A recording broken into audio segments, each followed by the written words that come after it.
पहचान बन जाए। एक कदम ऐसा रखो कि निशान बन जाए। जिंदगी तो सभी काट लेते हैं, पर इस कदर जिंदगी जियो कि एक मिसाल बन जाए।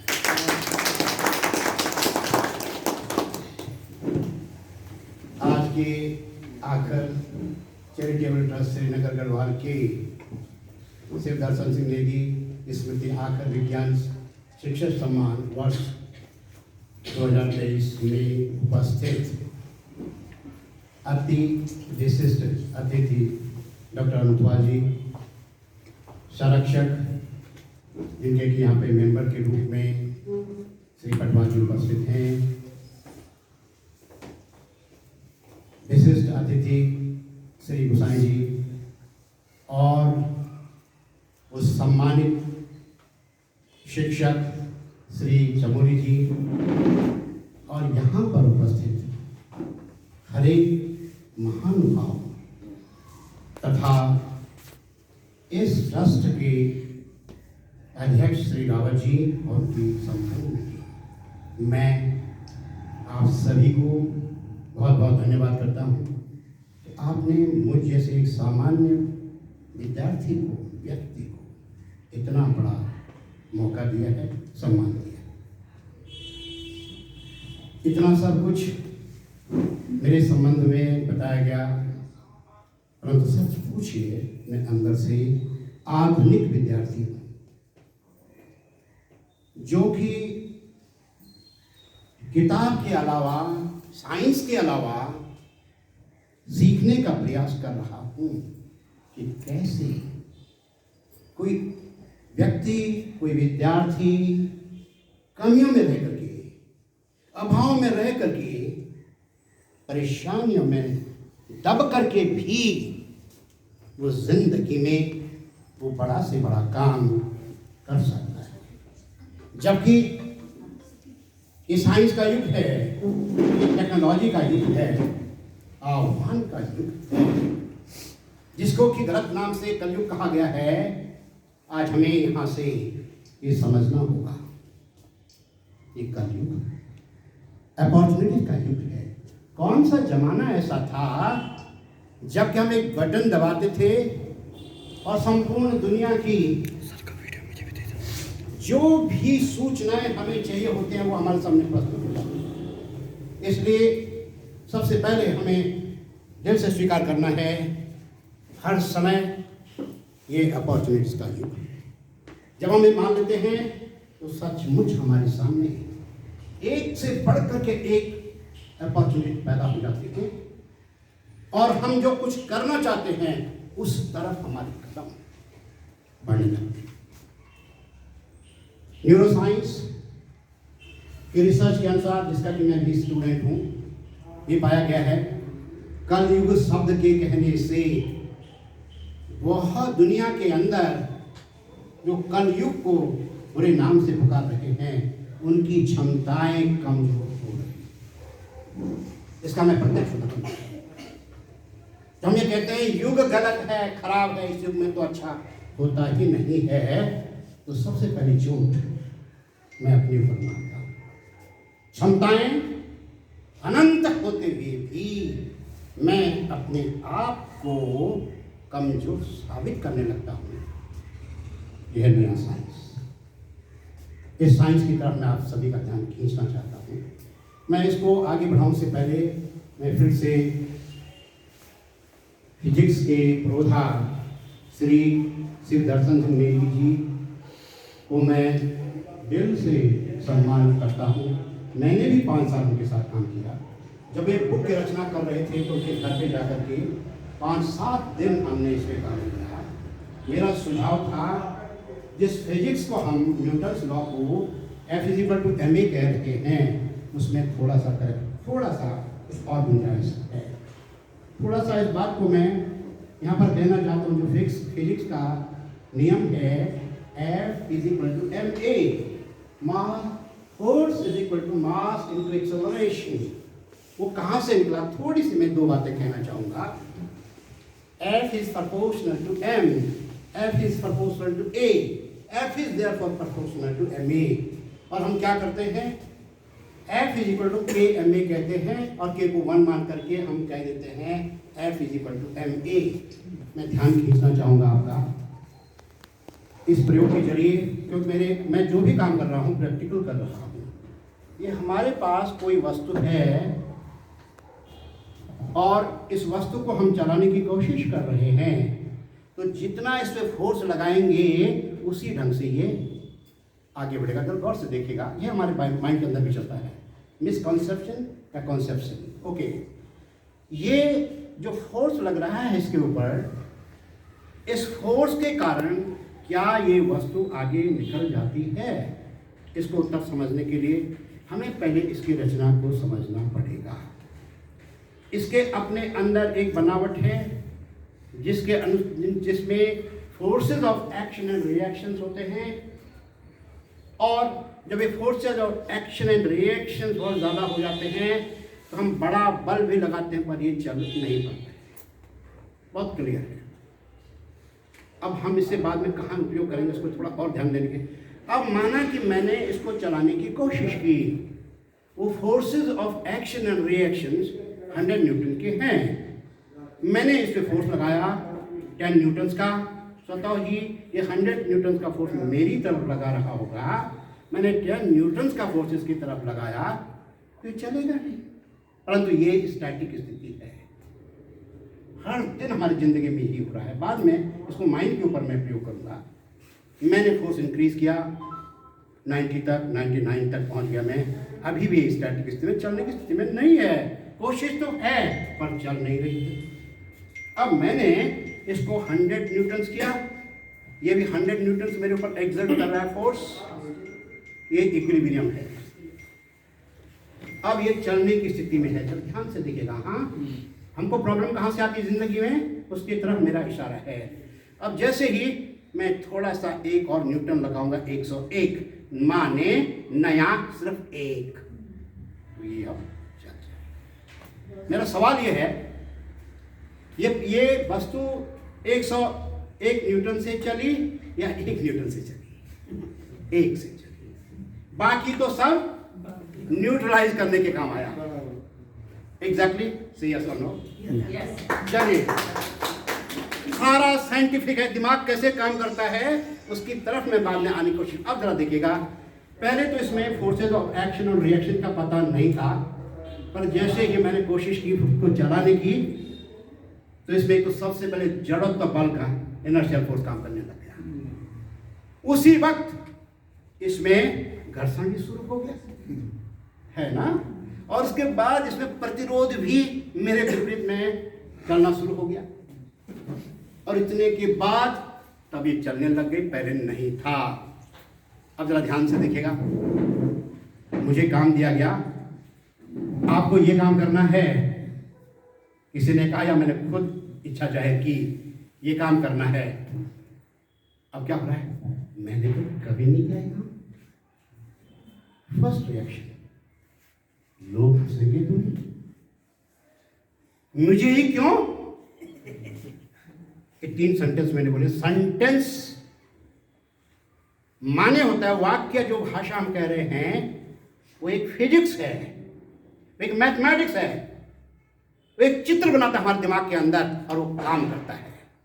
इसलिए जब मैं ये कह रहा हूं लोग क्या कहेंगे, मैंने अच्छा सा अपने लिए अपोजिशनल फोर्स तैयार कर दिया, घर्षण पर, है ना।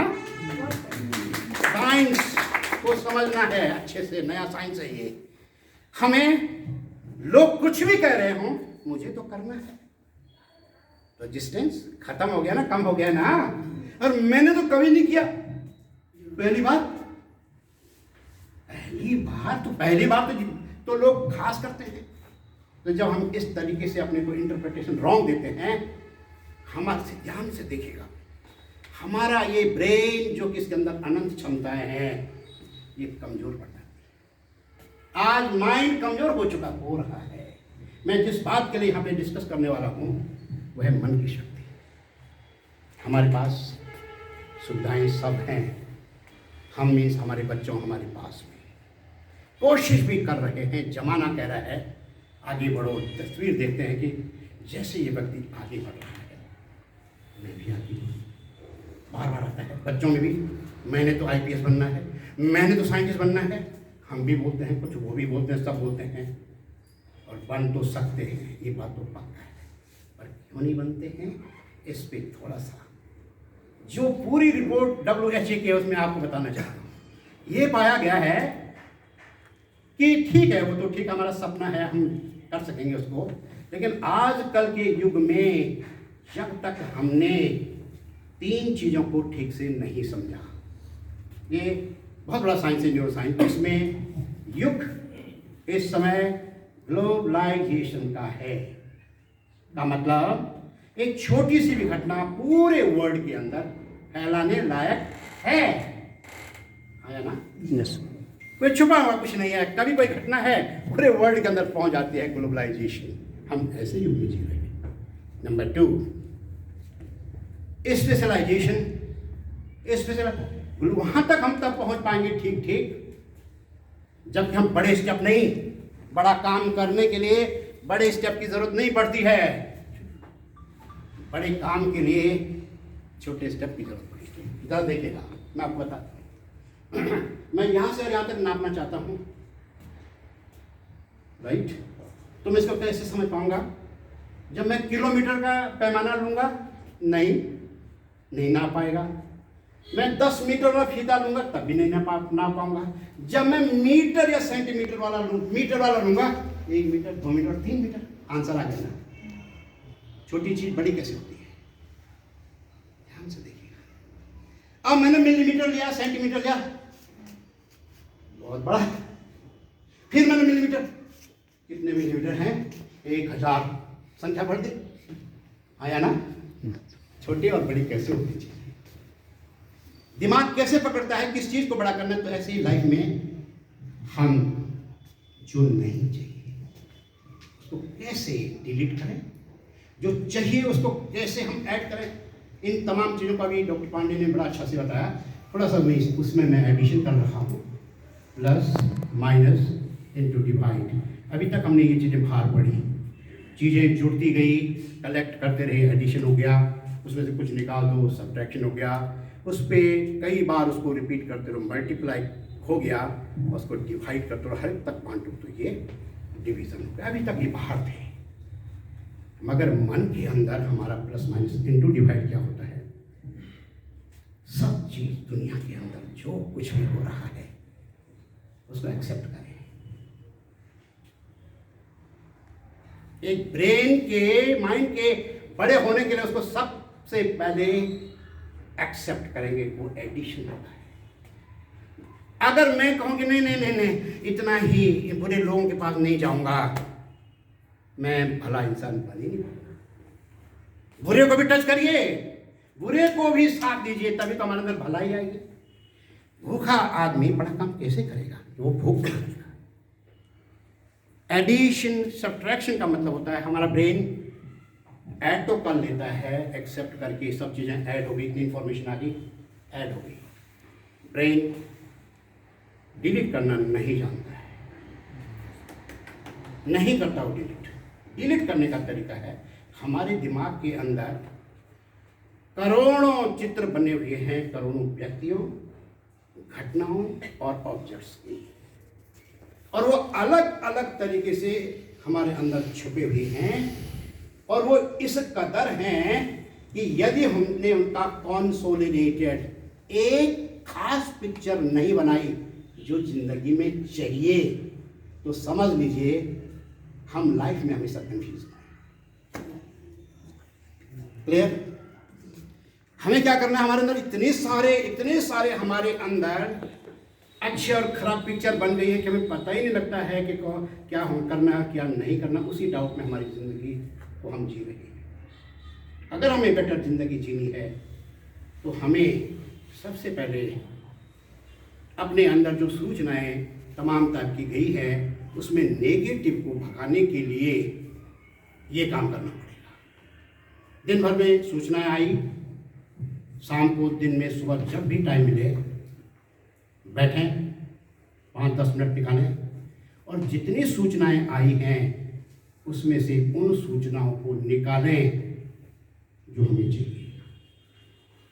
जो हमें चाहिए।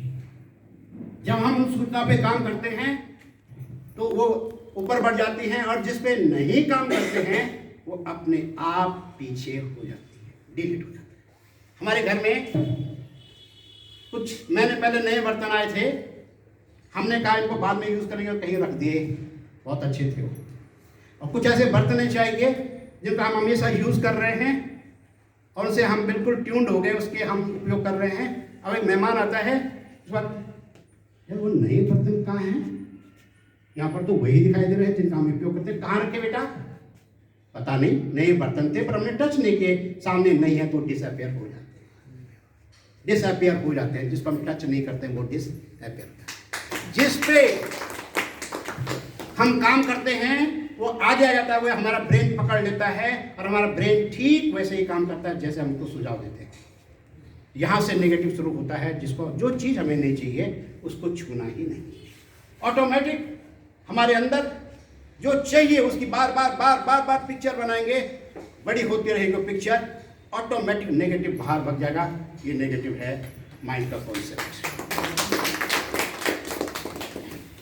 अगला कॉन्सेप्ट है मल्टीप्लिकेशन का।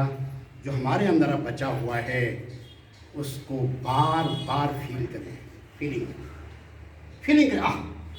कितना अच्छा परिवार है मेरा, आज कितना अच्छा बोला पांडे सर ने, जब बोल रहे थे कितना अच्छा लगा मुझे, दूसरे सर ने, तीसरे सर ने, लोगों ने कितना अच्छा बोला जो हमें चाहिए। इससे हमारे अंदर जो बचा हुआ है वो मल्टीप्लाई हो जाता है। मल्टीप्लाई फीलिंग को कहते हैं। और अंत में बारी आती है डिवीज़न की। डिवीज़न के लिए हम हर व्यक्ति तक बांटने की कोशिश करें जो कुछ हमारे पास है। एज ए टीचर हमारा काम है बांटना। तो हमें हमेशा हर स्टूडेंट का ध्यान रखते हैं, वहाँ तक पहुँचे मेरी नॉलेज, समाज में वहाँ तक मैं पहुँच पाऊँ, उनको मदद कर पाऊँ, मैं उनके लिए मैं कुछ कर पाऊँ, मेरा नॉलेज उनके काम आ जाए। हर एक तक बांटने की प्रोसेस को डिवीज़न कहते हैं। ये बिहेवियरल मैथमेटिक्स है, बिहेवियरल मैथमेटिक्स है। माइंड आज इतना इम्पोर्टेंट हो चुका है, इसलिए मेरा सुझाव होगा हम जहाँ पर जिस काम को कर रहे हैं, पढ़े लिखे हों ना हों, ज़्यादा हों कम हों, किसी भी एज के हों, कहीं पर भी हों, लेकिन हमारा ज़िंदगी अगर एक एक दिन खुशनुमा बनना है तो हमें ध्यान देना होगा अपने माइंड का उपयोग कैसे करें। जैसे हम माइंड का उपयोग करेंगे वैसा ही वो काम करेगा। तमाम वो लोग उन पर आज नज़र डालेंगे जिनके ये शब्द होते हैं, मेरी ज़िंदगी तो बेकार हो गई, मेरी ज़िंदगी कुछ है ही नहीं, मैं कुछ नहीं कर पाऊंगा। जरा उनका देखिए, उन्हें अपने अंदर नेगेटिव भर रखा है जिससे वो पॉजिटिव का असर नहीं हो पा रहा है और ज़िंदगी ऐसे ही काट रही है। आज के टाइम पे नॉलेज को वो चाहे LKG से PhD तक, BSc DD तक को, किसी भी NIT से या दुनिया के किसी भी केंद्र में जो कुछ पढ़ाया जा रहा है उसमें 5 टाइप की पढ़ाई हो रही है। हम अपने बच्चों को या खुद को इस प्रकार तैयार करें। Number 1 IQ, intelligence question. जो हम किताबों से पढ़ रहे हैं, बाहर से जितने भी सूचनाएं ले रहे हैं, उन तमाम सूचनाओं के द्वारा जो हमें ज्ञान प्राप्त होता है वो IQ कहलाता है और ये केवल 10% उपयोग करता है। ध्यान दीजिएगा, जिन नंबरों के लिए हम मारामारी कर रहे हैं, बच्चे को प्रेशर कर रहे हैं, बेटा पढ़ 99 100% ला, ये जीवन में केवल 10% काम करता है। Number 2 emotional question. ये तमाम सारी चीज़ें, मेरे रिश्तेदार, मेरे परिवार में कितने विद्यार्थी, कितने लोग हैं, मेरे विद्यालय में कितने लोग हैं, मुझे कितनी बड़ी अपॉर्चुनिटी ज़िंदगी में मिली हुई है, जो कुछ मुझे मिला हुआ है, जब हम उसको बहुत करीब से जानने की कोशिश करते हैं तो ये हमारी EQ को बढ़ाने की कोशिश करते हैं। EQ मीन्स मेरा बिलोंगिंगनेस, मैं कौन हूँ, क्या करने आया हूँ, कैसा हूँ, इन तमाम चीज़ें जो मुझे मिली हैं इसको एक्सेप्ट करने से इमोशनल क्वेश्चन होता है। इसके बाद आता है स्पिरिचुअल क्वेश्चन। स्पिरिचुअल क्वेश्चन के लिए हम किसी न किसी शक्ति को याद करते हैं। जब हम कहीं पर भी किसी बड़ी प्रॉब्लम में होते हैं हम किसी शक्ति को याद करते हैं, गुरु को करते हैं, टीचर्स को करते हैं, अपने देवी देवताओं को करते हैं या किसी और को याद करते हैं, ये स्पिरिचुअल क्वेश्चन जिस व्यक्ति में कम होता है वो कहीं ना कहीं जाके किसी समय हार का मुंह देखना पड़ता है। और उसके बाद है सोशल क्वेश्चन। आज के टाइम पे हम बच्चों को जो एजुकेशन दे रहे हैं उसमें ये सोशल क्वेश्चन इंक्लूड नहीं है। उनको ये पता नहीं है कि मेरे गांव में कितने परिवार हैं, मेरे दादाजी कौन हैं, मेरे चाचा जी कौन हैं, इसको पढ़ाने की ज़रूरत है। सोशल का मतलब है मेरा नॉलेज दूसरे तक पहुंचे, दूसरों से मैं इंटरेक्ट करूं, ये सोशल क्वेश्चन है। और सबसे इम्पॉर्टेंट आज के टाइम पे है 5वां, जो कि है एडवर्सिटी क्वेश्चन। आप देखिएगा हमारे बच्चों के अंदर, मेरा खुद का 35 ईयर्स तक मैंने रिसर्च किया, हर एक बच्चे पे, टीचर पे मैंने काम किया, हर व्यक्ति पे काम किया, हर एक जो भी मेरी दुनिया में आया सबसे पहले मैंने उससे पढ़ा है कि इनके अंदर क्या क्वालिटी है। मैं व्यक्तियों को पढ़ता हूँ, उनके अंदर की किताबों की क्वालिटीज़ को पढ़ता हूँ मैं। तो मैंने ये देखा कि बहुत सारे लोग ऐसे हैं जिनके पास सब कुछ था लेकिन उनके पास AQ नहीं था, एडवर्सिटी क्वेश्चन नहीं था। जैसे ही कोई कठिन काम दिया जाए वो अपने कंफर्ट जोन से बाहर नहीं निकल पाते, और जो व्यक्ति कंफर्ट जोन से बाहर नहीं निकलता है वो प्रगति नहीं कर सकता। प्लीज हमको ध्यान देना होगा, हर दिन कुछ ऐसा काम करें जो कंफर्ट जोन से बाहर का हो। आज 5 बजे उठे और आज ज़रूरत है कि मैं और पढ़ूँ या और मेहनत करूँ, मैं कभी 5 बजे से पहले नहीं उठा, तो आज केवल 5 बजने के लिए 5 मिनट रह जाएं तब उठिए। फिर 5 मिनट पहले, फिर 5 मिनट पहले, एक दिन हमारी दिमाग उसको स्वीकार कर लेता है। दिमाग के अंदर, माइंड के अंदर इतनी बड़ी पावर होती है, जैसे हम उसको उपयोग करना चाहेंगे एग्जैक्टली वो वैसा ही काम करने लगता है। तो आज का युग नैनो युग है। जितना हम छोटी छोटी चीज़ों को ध्यान देंगे उतना बड़ा व्यक्ति बनेंगे। बड़े काम के लिए छोटे कदमों की आवश्यकता होती है, बड़े कामों की बड़ी छलांगों की जरूरत नहीं पड़ती है। छलांग नहीं माननी है, कदम छोटे रखिए, इत्मीनान से रखिए, तबीयत से रखिए, ध्यान से रखिए। ये लाइफ है। मैं ज़्यादा समय नहीं ले रहा हूँ, सिर्फ एक और एक अंतिम बात कहना चाहता हूँ कि ये जो माइंड साइंस है, थोड़ी सी इसका ब्रीफ भी देना चाहूँगा मैं आप लोगों को। ये अभी केवल 30 साल हुए हैं और पूरे वर्ल्ड के अंदर इस समय 12 लाख लोग ट्रेनिंग दे चुके हैं माइंड की। लेकिन माइंड को किसी बैड हैबिट हमारे अंदर है, कोई व्यसन है हमारे अंदर, एडिक्शन है किसी प्रकार का। जैसे कि मैं भी देखता हूँ बहुत सारे बच्चे आजकल वो सेवन कर रहे हैं गलत चीज़ों का, शराब पी रहे हैं या तमाम सारी, इनको छुड़ाया जा सकता है। आप देखिएगा परिवारों में बच्चे मोबाइल का ज़्यादा यूज़ कर रहे हैं जिससे कि दिमाग की क्षमताएं कम हो गई हैं, इसको भी माइंड साइंस के द्वारा छुड़ाया जा सकता है। हम कभी लेट हो रहे हैं, 4 बजे का समय है और हमारी आदत है 4:30 बजे पहुँचने की, क्योंकि सभी करते हैं तो मैं भी कर लूँगा, इसको पर काम करना है। 4 मीन्स 4 होता है, 4 मीन्स 4 होता है, 4 बजे का। ये चीज़ें हमें ध्यान देनी होगी ताकि हम समाज के लिए और बड़ा काम कर सकें। ये नया विषय है, इस पर विद्यार्थियों को मैं चाहूँगा कि विद्यार्थियों तक मेरी आवाज़ पहुँचे कि वो इमोशनल क्वेश्चन पर पढ़ाने की कोशिश करें, क्योंकि IQ केवल और केवल 10% है, उसमें हम एक दूसरे की बराबरी करके हम कुछ नहीं कर पा रहे हैं। EQ को बढ़ाने की ज़रूरत है, और ऐसा अगर हमने कर लिया तो हम एक अच्छे नागरिक के साथ एक अच्छा, हमारा व्यक्तित्व अच्छा होगा, व्यवहार अच्छा होगा, हम दुनिया के किसी भी कोने में जाएंगे, किसी भी इंटरव्यू में जाएंगे, सफल हो जाएंगे। तो इसी के साथ में मैं आप सबका एक बार फिर से धन्यवाद करता हूँ। इससे बड़े सौभाग्य की बात मेरे लिए क्या होती है कि मेरे स्टूडेंट मिस्टर चमोली, जो कि हमेशा क्लास में अव्वल रहे, आज उनको सम्मानित किया जा रहा है। बहुत खुशी की बात मिल रही है मेरे लिए। दूसरी खुशी की बात यह है कि मेरे पढ़ाए हुए स्टूडेंट जिन्होंने मेरे साथ PhD किया, आज वो सम्मानित, पिछले साल सम्मानित हो चुके हैं। इससे बड़ी खुशी वास्तव में मेरे लिए क्या हो सकती है। बहुत बहुत धन्यवाद।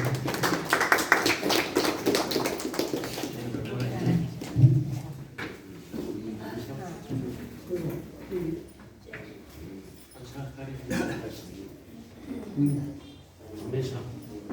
धन्यवाद सर, आपके शब्द, आपने जितनी बात